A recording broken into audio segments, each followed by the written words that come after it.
Hello, everyone, and welcome back. Today we are looking at the G.I. Joe Razor Blade. So, the Razor Blade was first released in the United States in 1994, and unfortunately, it was discontinued that very same year. This has search and rescue action as well as launch launcher shoots. We do have a four missile launcher according to the um, kind of the instructions here. And looking at this, um, I'm going to take a little side note and say that there's got to be at least one variant. We seem, looking at the picture we have here, that looks like it's a Sky Patrol version of this. And when we get down here, we get to see a standard green and black version, which I think would be our standard kind of look for our helicopter here today. Um, to me, it almost seems like we'll just say it as a less expensive version of, say, the old G.I. Joe Skyhawk. Um, kind of going from there, we have our supporting skids. The body, in a lot of regards, has somewhat of a similar view, although it has been turned into obviously more of a helicopter than just a VTOL. And the canopy's done a little bit different on this than what we had before. But getting through some of this and the different parts that um, we have a four missile launcher. We have two of them, one on each side. Um, for the shooting action, I would say that if this was an actual production, we would probably have two of them. And up on top, that's going to be a radar dome of some sort, kind of going from there, trying to do search and rescue, which is one of the things that was listed on this. Now, this has like a pull cord, I think, to try and keep this kind of, everything working here. Not having had this, being at that time,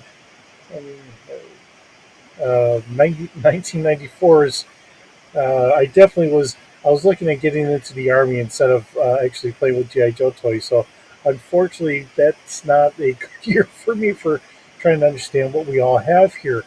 But having like those pull cords, there's got to be something here that looks like it's listed as the rocket launcher because these can come off. So that's the triggering mechanism for the rocket launcher. There we go. That explains what we have here. Um,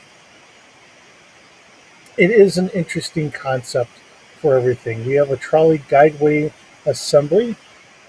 Um, oh, okay, and that might be the other part for the handles. So we can have like a trolley guideway. But I would say if I was going to going to explain what that would typically be, I would say that that would be, say, an earlier version of some of the radar that we have on, say, like the longbow version of the Apache today. Uh, Looking at it in that regard. Uh, and this is our instructions as well as what things kind of are.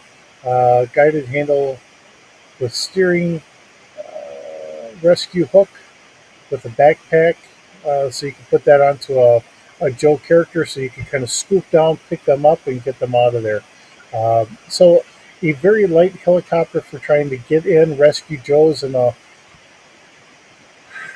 situation that they might find themselves into. This is all under the GI Joe Battle Core, which, in some regards, we see a little shift away from the standard combat and more into some of the other stuff that kind of befell GI Joe before we had the resurgence back in '84 or so, '82, '84, where some of the parent groups at the time didn't really want to have all the combat oriented stuff, so they tried to get into the adventure core and all that. The battle core doing some of the same things at times. So if we want to think of it in those regards. All right. So the variations, no variations of the razor blade are known to exist. And as far as the silver and black looking like it is a Sky Patrol, that could have been, and I'm throwing this out here, say like a Toys R Us exclusive. Just having the same thing in different colorization here for, say, Toys R Us or whatever in comparison to what everyone else has got. Unfortunately, we do not have an original retail price listed, so I don't know what to tell you from there. It's not listed here on yojo.com, so I really don't know what to tell you. But let's get on over to our D6 stats and go from there. All right, so looking at our stats here, we don't have a huge amount of stats here today. The Razor Blade being at a speeder scale, I'm giving it roughly about a 25-foot length here. We do have a crew of one. I don't have any listings for passengers, although with that hook on the skids, I think we could probably pick somebody up. Just no one actively being able to stand on the skids themselves. All right. Cargo capacity is going to be about 45 kilograms, just kind of leaving that in there, which does equate to roughly about 100 pounds.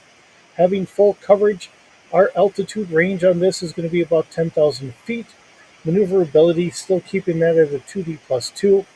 Our speed being at about 130 miles an hour, equating roughly to about 210 kilometers an hour. Being a lightweight helicopter, kind of cost savings here. Body strength is going to be a 2D, and we are going to have 4 missiles.